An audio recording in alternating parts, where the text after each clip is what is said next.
লাই শাকৰ লগত গাহৰি মাংস বহুত দিন খোৱা নাছিলোঁ। আজি ভাবিলোঁ বনাওঁ আৰু খাওঁ। বৰ বেছি গ্ৰেভি নিচিনা নকৰোঁ, অকণমান ধুনীয়াকৈ ভাজিম, মানে অকণমান তেলীয়াকৈ ফ্ৰাই কৰি বনাম। তাৰপাছতে সেয়া আজি ভাবিলোঁ খাম বুলি যেতিয়া আৰু খামেই আৰু মই খাই ইমান বেছি ভাল পাওঁ আৰু খাই মোৰ এইটো গতি হৈছে। মইতো কৈছোঁৱে আপোনালোকক ৭৫ কেজি ধেমালি নহয় কিন্তু। আৰু ইমান ক্ষীণাবলৈ বিচাৰোঁ, এক্সাৰচাইজো কৰি থাকোঁ জানেনে, ঘৰতো কৰোঁ, কিন্তু উপায় নাই, নিক্ষীণাওঁ আৰু এনেকৈ খালেনো ক'ত ক্ষীণাম চাগে উপায় নাই, কিন্তু খোৱাটো এৰিব নোৱাৰোঁ মই, খোৱাটো খামেই আৰু মানে। আৰু খাই থকা সময়ত টেনশ্যন নহয় মানে, এই খাই মেলি যেতিয়া পেটটো ভৰি যায় তেতিয়াহে ভাবোঁ কেলেনো খালোঁ, নোখোৱা হ'লে ভাল আছিলে, এনেকুৱা মোৰ চিন্তাধাৰা। নহ'লেতো প্ৰথমতে যিমান শকত হ'লেও মই খোৱা সময়ত মানে ঠিকছে খাই ল'ম আৰু ঠেলি খাম আৰু জোৰ জবজ মানে এনেকুৱা। গতিকে আজি ভাবিলোঁ পটাপট অকণমান বনাই দিওঁ। বেছি নাছিলে, অকণমান মাংস আছিলে, তাৰে ভাবিলোঁ অকণমান পিঁয়াজ দি ভালকৈ ভাজোঁ। ইয়াতে পিঁয়াজ আৰু গোটা জলকীয়া দুটামান দি মেলি প্ৰথমতে ভাজিলোঁ। একদম চিম্পলকৈ বনাইছোঁ কিন্তু দেই, আপোনালোকে মই জানো বিৰাট টেষ্টি বনাই, মই কিন্তু এনেকেই চিম্পলকৈ বনাই দিছোঁ।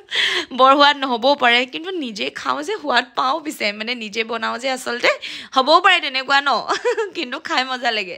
আৰু এয়া জলকীয়া দুটা দি মেলি ধুনীয়াকৈ মাংসখিনি ভাজিছোঁ।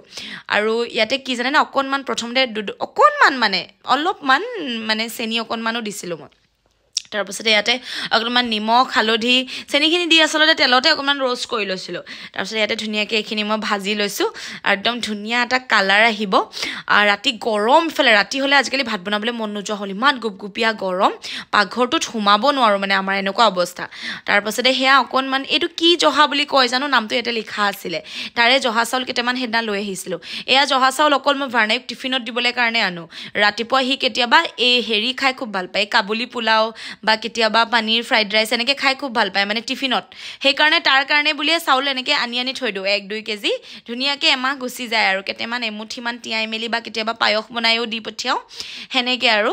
গতিকে ধুনীয়াকৈ চাউলকেইটা ধুলোঁ, আৰু চাউলকেইটা ইমান বিৰাট বেছি মৰম লগা আৰু খাবলৈও বিৰাট সোৱাদ, একদম সৰু জহাই নামটো, কিন্তু জহাৰ আগত কিবা এটা নাম আছিলে বেলেগ ধৰণৰ, মই সেইটো মানে চাবলৈ পাহৰিলোঁ আচলতে। তাৰপিছত ধুনীয়াকৈ চাউলকেইটা ধুই মেলি এইফালে ভাত পাতি দিলোঁ নহয়, মানে এইফালে মাংস হয় মানে সেইফালে ভাতো হৈ যাব লাগিব, ৰ'বলৈ সময় নাই। তাৰপিছতে ভাৰ্ণাই ফ্ৰিজটো খুলি চাই আছে, মই বোলো কিবা লাগে নি দেহা? তাৰপিছত সি কৈছে নাই একো নকয়, মানে কি জানে অকণমান কোচত ল'ব লাগে আৰু মানে অকণমান মৰম কৰি দেখুৱাব লাগে, উপায় নাই মানে, কেঁচুৱা আৰু কি কৰিব, মোৰ এইটো ডাঙৰ কেঁচুৱা। তাৰপিছতে সেয়া মাংসখিনি অকণমান ফ্ৰাই হ'ল যিহেতু, ইয়াতে মই লাই শাক দি দিছোঁ আৰু লাই শাকখিনি দি মেলি ধুনীয়াকৈ একদম ইফাল সিফাল কৰি ভাজিম। সেইদিনা চেণ্ট্ৰেল মাৰ্কেট গৈছিলোঁ আলু পিঁয়াজ আনিবলৈ, বজাৰ যিহেতু তাৰ পৰাই কৰোঁ, আৰু সেই আহোঁতেই মই তাতে লাই শাক পালোঁ, পাই মেলি আৰু লৈ আহিলোঁ এমুঠিমান, আনি মেলিহে ইয়াতে মাংসৰ লগতে ধুনীয়াকৈ বনালোঁ আৰু ধুনীয়াকৈ ভাজি দিছোঁ। অকণমান বাৰু লাগি ধৰিছে, একো নাই, অকণমান মানে ফ্ৰাই টাইপৰে বনাইছোঁ মই। আৰু এনেকৈ ধুনীয়াকৈ ইয়াতে মই ঢাকনখন ইয়াতে লাহেকৈ মাৰি দিম, আৰু ইয়াতে মই কি জানে অকণমান মান ধনিয়াও দি দিম, অলপমান মাজতে এনেকৈ হাতেৰে মোহাৰি মেলি মান ধনিয়াও দি দিম। এনেকৈও খাই একদম মজা লাগিব জানেনে। গতিকে ধুনীয়াকৈ মই ইফাল সিফালকৈ ধুনীয়াকৈ ফ্ৰাই কৰিলোঁ, আৰু এতিয়া বিলাহী এটা ল'ম আৰু ইয়াতে অকণ বিলাহীটোও কাটি দিম।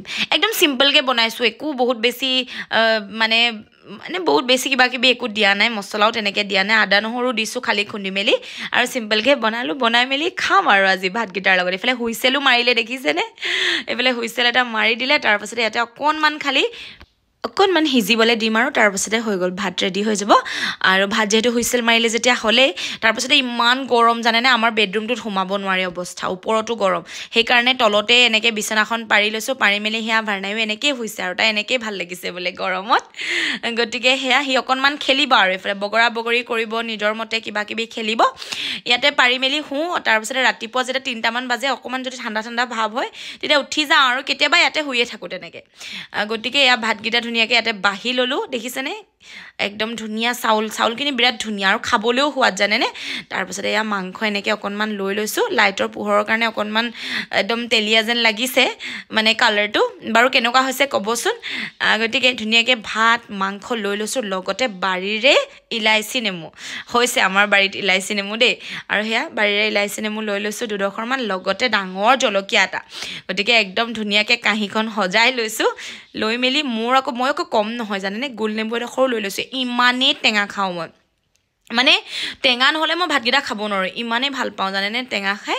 নেমু টেঙাডোখৰ নেমু টেঙা মুঠতে লাগিবই আৰু গতিকে ধুনীয়াকৈ ভাতকেইটা খালোঁ বিৰাট বেছি মজা লাগিলে আজিৰ ৰাতি সাঁজ এনেকৈয়ে খালোঁ আৰু দেই গতিকে এইটো গৰমতে অকণমান ক্ষীণাবলৈ চেষ্টা কৰিব লাগিব সেয়াই মই কৈছোঁৱে নহয় সেই ভাতকেইটা খাই থাকোঁতেই যি মানে সেই তেতিয়া শকতৰ পৰা ক্ষীণ যে হ'ব লাগিব সেয়া চিন্তাধাৰা নাহে কিন্তু খাই বৈ উঠাৰ পিছত যেতিয়া পেটটো একদম গেৰেলা লাগিব তেতিয়া ভাবোঁ কেলেনো খালোঁ কাইলৈৰ পৰা ক্ষীণাব লাগিব সেই কাইলৈৰ পৰা ডাইটিং কৰোঁতে মোৰ এইটো গতি হৈছে বাৰু যি কি নহওক আপোনালোকৰ মোৰ ব্লগছটো কেনেকুৱা লাগিলে ক'ব আপোনালোকৰ সকলোৰে কমেণ্টবিলাক পাই ইমান বেছি ভাল লাগে আৰু বিৰাট বেছি মোৰ এইটোৱে ভাল লাগে যে আপোনালোক বহুত বেছি বিন্দাছ থাকিব ধৰিছে কোনোবা কমেণ্টবিলাকত পাওঁ একদম টেনশ্যন নল'ব বিন্দাছ থাকক নিজৰ জীৱন ভাই এবাৰে পাইছোঁ ন গতিকে যি মন যায় তাকেই কৰক খাওক ফুৰক পিন্ধক মুঠতে নিজৰ ওপৰত কথা ঠিক আছে আৰু বেছি টেনশ্যন লৈ থাকিব নালাগে কোনে কি কৈ আছে সেইবিলাক ইগন'ৰ মাৰক কাৰণ আপুনি অকলে আহিছে আৰু অকলে যাব গতিকে কাৰোবাক ভাল কৰি